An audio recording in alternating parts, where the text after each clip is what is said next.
Hello, everybody. Welcome back to the conversation series.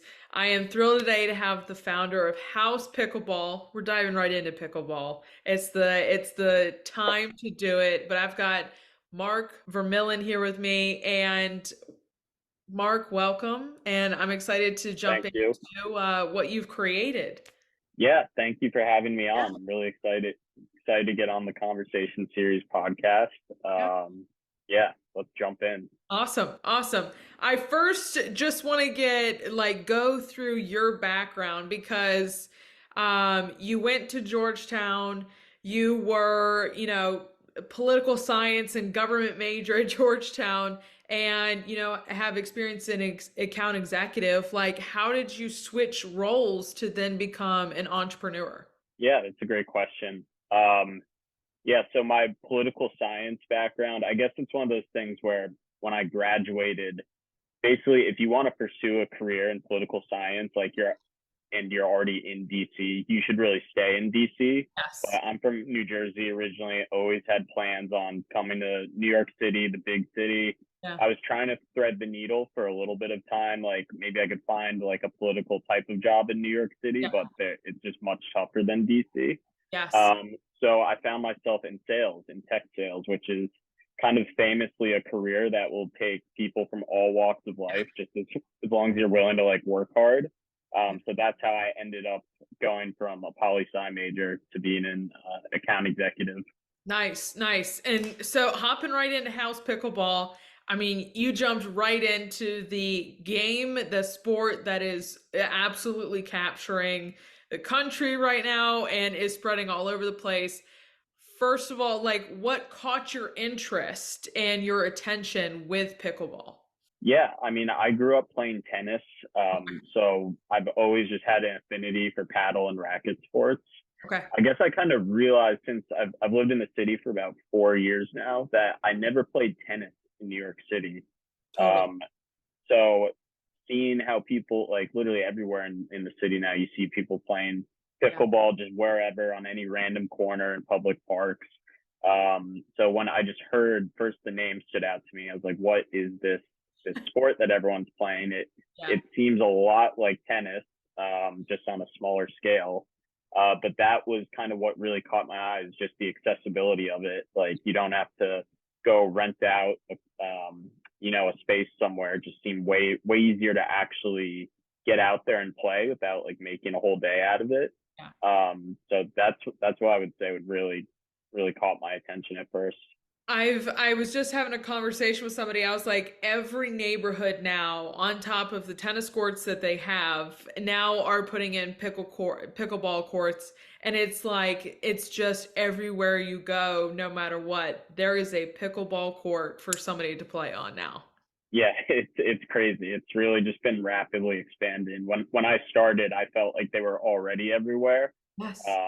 And I felt like in starting the business, I was late to the party, but it is just continued growing at this crazy rate. Yeah. Now, with your tennis background, do you understand all the rules and, everything to pickleball? Because I grew up playing tennis too. I have family that plays pickleball, but I'm like, you've got me on some of these things. Oh yeah.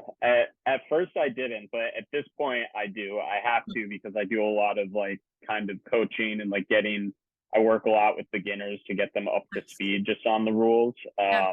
But yeah, when I first started out, it was like very confounding to me. I thought it would be more like tennis, but there are those, yeah, there are some of those big different rules that Yes. can really confuse people the first couple times out. Yeah, I still remember when I first heard of pickleball and somebody said in the kitchen. I said, "I'm sorry.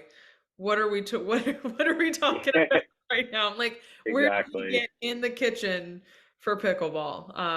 But I've slowly started to learn. My grandfather plays religiously, and he's a state champion here in North Carolina, and so like the family's been forced to kind of learn and be the cheerleaders of the family. That's awesome. Yeah, it's funny. It's a sport that's really like trickled down from the older generation. Sometimes or usually it's like the other way around, but like this one is it's kind of something that everyone is now recognizing that it has utility for every type of person. Yes, I think to your point, it started like the older generation was the one who was playing it. Everybody was like, "It's an old people game. Like, why are we wanting to play this?" And then it caught fire, and everybody's playing pickleball now. Even college, like young college kids, and even kids before that. So, I totally agree with you. Yeah, it's very popular on like college campuses and with like high schoolers. I noticed a lot of our followers on Instagram have like MSU 25 or something in their bio. I'm like, oh wow, it's like we're really reaching a younger audience here. Before we get into house pickleball, like have you done like demographic study or anything on, to your point, on who is kind of buying from you guys? Like what is the age range? What does that look like for you guys? Yeah, so I'd say the extent of looking at the demographics, I mostly look at like the Instagram analytics and then Totally. just anecdotally our customers. Yeah. If I can get an age on them, it's geographically, it's all over the country. Like I get orders from North Dakota, Wyoming, Oh, and it is mostly people in that 18 to 35 age range because that's what we're kind of targeting for. Is like a younger generation of pickleball players to kind of ease that, bringing it down from the older generation, something that would catch the eye of people in their 20s and 30s who want to play this game, but maybe feel like it is still just for older people.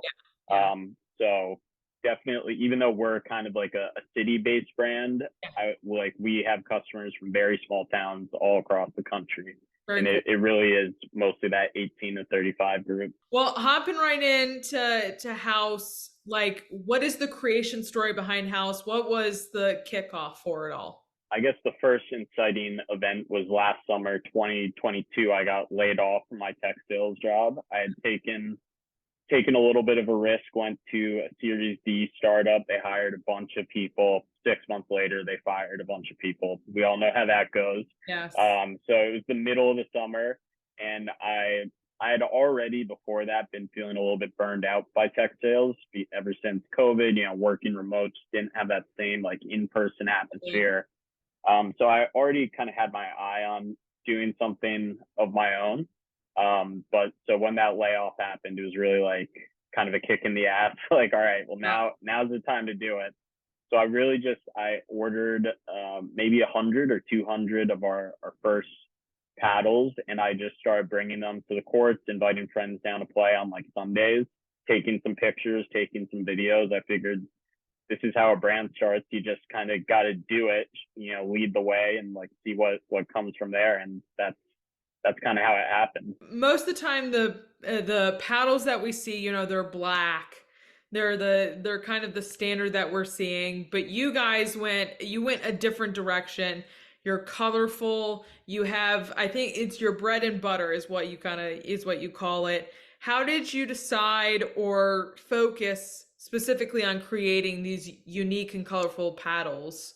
Yeah, I think I just wanted to create something that had a bold and classic look. I actually have one right here. Here's our barb paddle I with the love pink that. colorway. Yeah. Um, I really like the straight lines and everything, and like just something that's like very clean looking. Yeah. That was kind of how it all came together. You're right. Our first one was the bread and butter, and that's the Yeah. green with the white stripes. Definitely inspired by New York City. Green's my favorite color. Kind of looks like maybe like the street signs that Yeah. you'd see here. So a couple of those elements infused, and we had a paddle. And what I love about what you were just describing too, and that you took, like, you got the paddles, you took them down to the courts, you invited people, you took photos, you've integrated with the community, and you do events, you do things like that. But how have you integrated yourself really into the community to make house a thing on the courts? Yeah, it really is just about showing up day after day, meeting people, like, and actually truly living it. Like, I never want to be just someone, sitting behind a computer, running Facebook ads, like, buy this product. Like, to me, there's lots of paddle brands out there, but if you're not really driving people to play in like an actual way, whether it's like the events we've hosted. Yeah. It just doesn't mean as much. So just being a pickleball player in New York City, like there's such a great community here. Like meeting new people all the time and connect me to other people. Like that's how it really all comes together. Have you heard from people like, hey, I would love to have a blue paddle or an orange paddle, and you're kind of like, all right, take it as a mental note. No, that's exactly how this one came about. Actually, the pink. We used to have the green and white, Yeah. and a lot of women said to me would love a pink paddle. Same design, just pink. And I was like, sure, yep, of course, like this makes sense. And then it was this summer when there was all the hype leading up to the Barbie movie. It was like 3 or 4 weeks from the release. I just like got the light bulb in my head. I was like, oh, now is the time. I gotta like quickly order these, get them in. So we did that through a party with the pink paddles and everything, and like that was how that came about. So that's a great example of how like the community drives like the product. Like Yeah. you just got to listen to what people want. And what is in your mindset, like where do you see the growth of House Pickleball going? Like what do you want to do next with House? Yeah, that's a great question.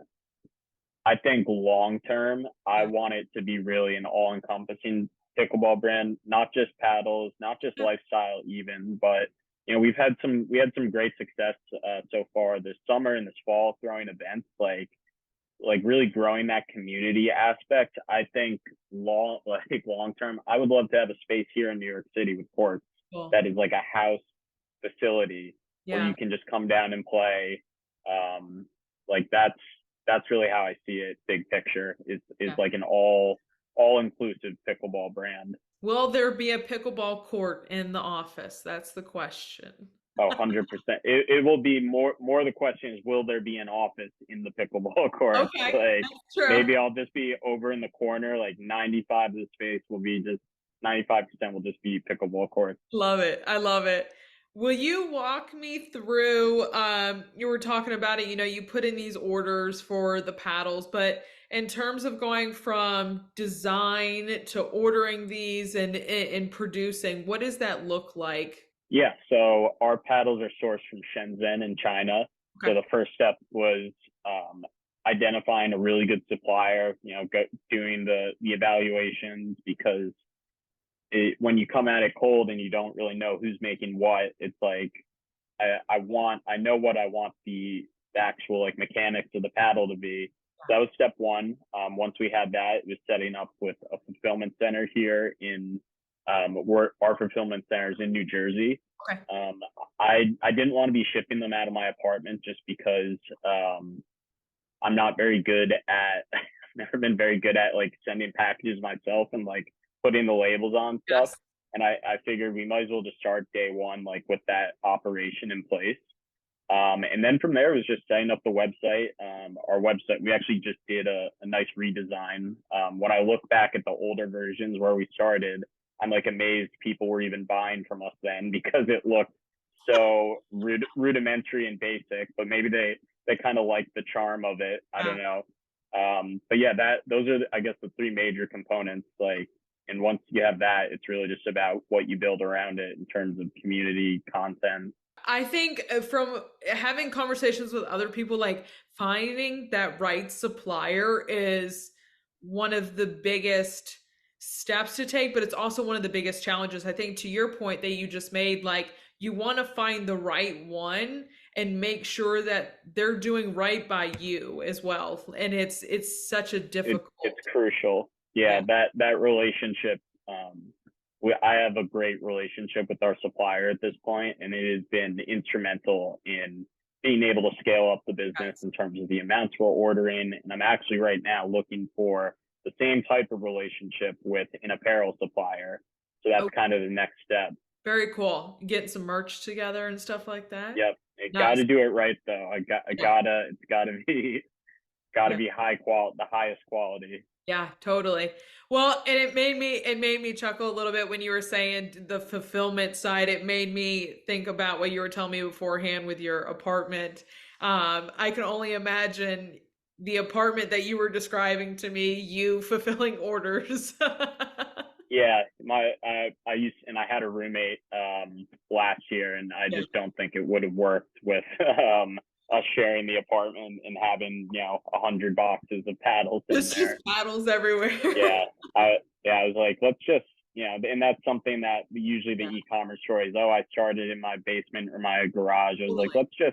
let's assume we'll have some success and just skip that Yeah. step and Yeah. just hand that part off to the professionals. And it's worked so smoothly. Like I could not be happier. I want to transition and just hear some key things or some things that people have told you that you maybe have taken that advice or not taken that advice, but just what you've learned about yourself, business, and more stepping into entrepreneurship and creating House Pickleball. Yeah, I would say the biggest thing, and some people have told me this now that we've got some followers on Instagram, have had some traction with sales, is just to always be confident in what you're building because Yeah. sometimes it's hard to see from the inside. At one point it was literally just me. I was like posting into the void on Instagram, or maybe just my mom and dad were liking the pictures, and now it's a little bit bigger than that. People, I see our repeat audiences, people who really get a lot of value, even if they haven't bought a paddle, just from Yeah. seeing what's going on in the community. So I definitely need to keep telling myself that sometimes, like, just keep going. Like, people want to hear from you. Sometimes when you're making content, you're like, oh, does anybody want this? But like, you just got to trust that the people are showing up for you like that. It's because they want it. It's not always just because they want to support you. It's because you're giving them some value. Yeah, well, and it's funny that you say that because sometimes when you're posting to the point you just made, you're like, are people actually going to see this? And sometimes you have that doubt, and then you post, and people are like, I needed to see this, or this was so cool, and you're kind of like, okay, that validation that yeah, this was Mm-hmm. exactly what I needed to do, or this, I'm so glad that I did this. It's that seesaw back in your mind. Yeah, exactly. Once you get some traction with, like, a video you make, or like a post, your first post that gets over like 100 likes or something, like it you really feel that, and it like just kind of drives you forward. And the other thing is, you can, I and a lot of people are, scared. Oh, I don't want to put myself out there to, no fanfare. But Yes. the thing I told myself was, well, if no one likes it or sees it, then it's like it didn't happen anyway. Yeah. Yeah. So It's all so right. if you have a post that bombs, no one's seen it anyway because it bombed. Yeah, it's all right. It's all right. It's there, but nobody's really paying attention. It's all right. Yeah, Um, just keep going. yes, absolutely. Are you still a one-man show yourself, or are you looking to bring on new people? Are you have people with you right now? Yep. So I'm the only full-time employee of House, but I do have a mentor and a partner. So we were actually at that old company that we both got laid off. And so that was another big piece of, he brought a lot of e-commerce experience to the table.